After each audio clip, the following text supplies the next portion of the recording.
स्वावलंबी स्वाभिमानी भाव जगाना है।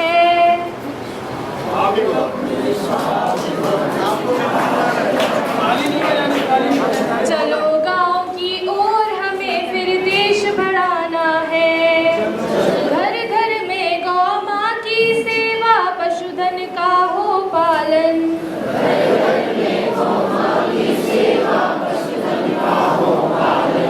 दूध दही घी मट्ठा लस्सी हर घर में हो सेवन।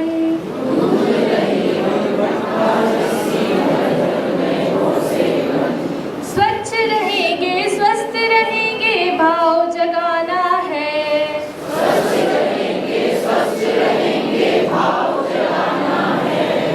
गौपालन से खुशहाली हमें गांव में लाना है।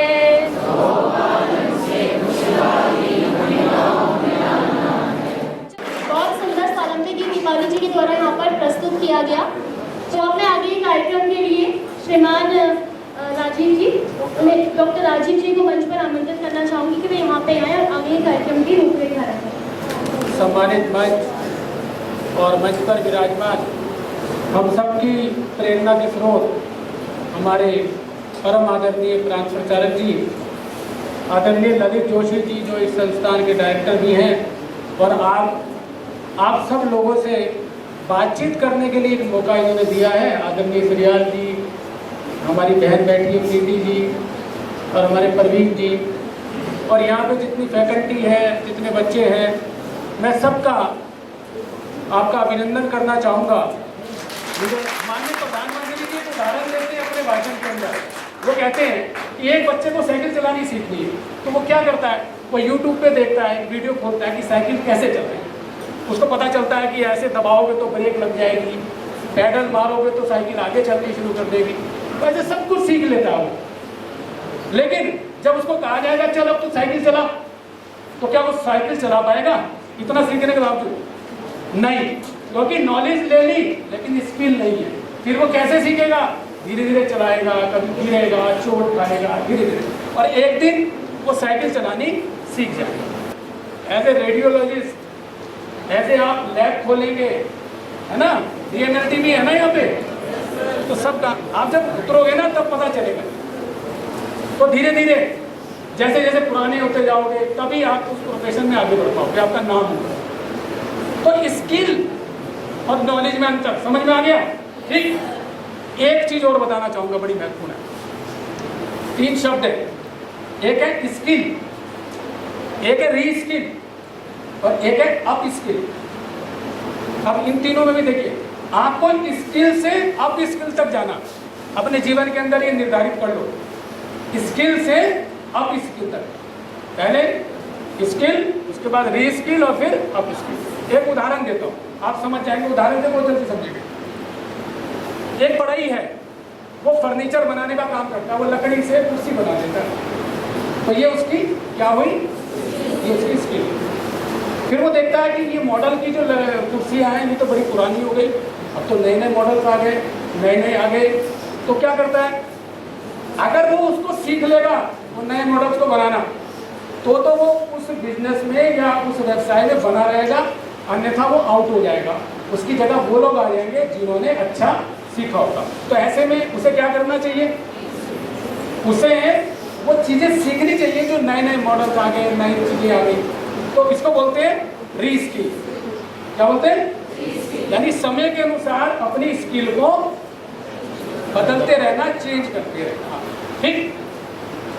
उसके बाद फिर क्या होगा? अब उसको लगता है कि इसी में कुछ और नया किया जाए, कुछ नया किया जाए। आजकल आपने देखा मकानों के अंदर इंटीरियर का काम होता है। इंटीरियर जानते हो ना, क्या होता है इंटीरियर? किसके घर में हुआ इंटीरियर?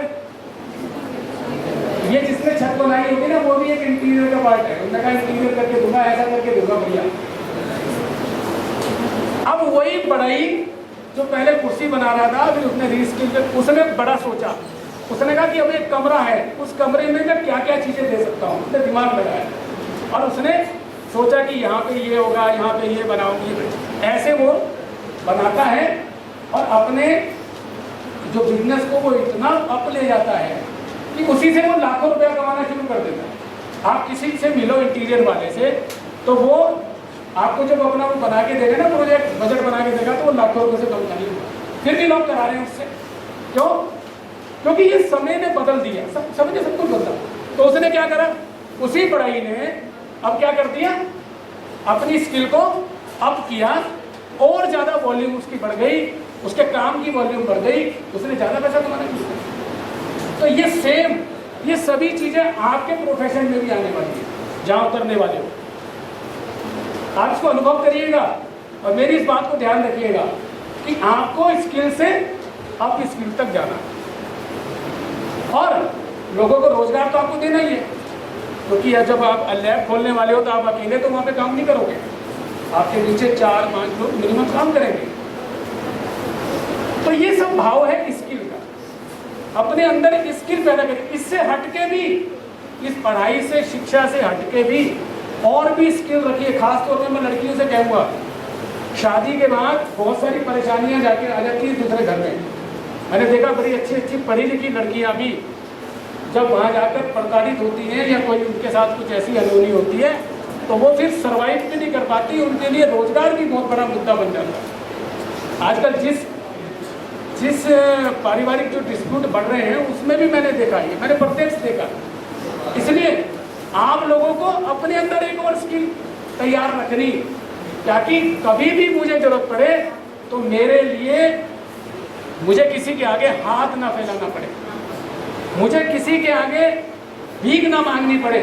इसलिए अपने अंदर एक एक स्किल को आप जीवित रखिए। बोलो, ऐसा कर सकते हो कि नहीं कर सकते? कौन कौन कर सकता है? हाथ खड़े करो। हाथ ऐसे खड़ा करते हैं जैसे मैंने किया इतना ऊंचा। चलिए, सब कर सकते हैं। प्रधानमंत्री जी ने ऐसी ऐसी योजनाएं दी, वो योजना खाक छान रही है, वो लाल फीताशाही का शिकार हो रही है।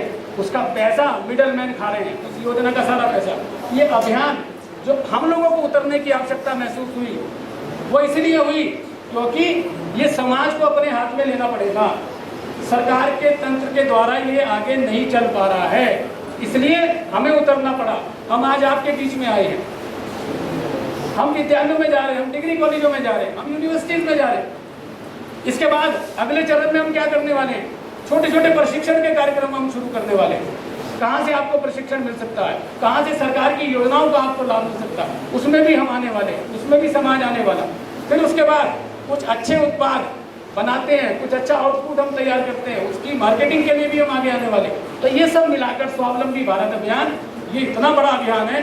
अभी शायद आपके मुंह से ये निकला कि 15 जुलाई से 21 अगस्त नहीं है, वो अभियान नहीं, अभियान का ये चरण है। अभियान तो अभी आगे 3-4 वर्षों तक चलने वाला है, स्टेप बाय स्टेप। ठीक है, तो अभी स्कूल कॉलेजों में जाके आपकी नैरेटिव को चेंज करने का जो ये है, वो हम अगले महीने समाप्त करने वाले हैं, अगस्त के लास्ट तक हम चलाने वाले हैं। तो बच्चों, हमारा यही निवेदन है कि आप लोग स्वरोजगार और उद्यमिता के लिए, अपने भाई बहन भी होंगे घर में, उनको भी प्रोत्साहित करिए। और ये जो सोच बन गई कि तू क्या करेगा, कि मैं नौकरी करूँगा। अरे नौकरी क्यों करोगे? नौकरी करोगे तुम भाई, वो तो अंग्रेजों को नौकर चाहिए थे अपने, उन्होंने बनाए। अब हम किसके नौकर बनेंगे? अब हम खुद करेंगे और अपने नीचे 5 लोगों को रोजगार देंगे। ऐसा एक संकल्प कर लीजिए। मुझे लगता है अगर ऐसा संकल्प हम लोग कर लेते हैं तो ये स्वावलंबी भारत अभियान अपने आप तीव्र गति से पूरे देश के अंदर चलेगा। आप लोगों ने समय दिया और ध्यानपूर्वक सुना, बहुत बहुत धन्यवाद। हिमाचल यमुना गंगा उच्चल जलधि तरंगा, तब शुभ नामे जागे, तब शुभ आशीष मांगे, गाए तब जय गाथा।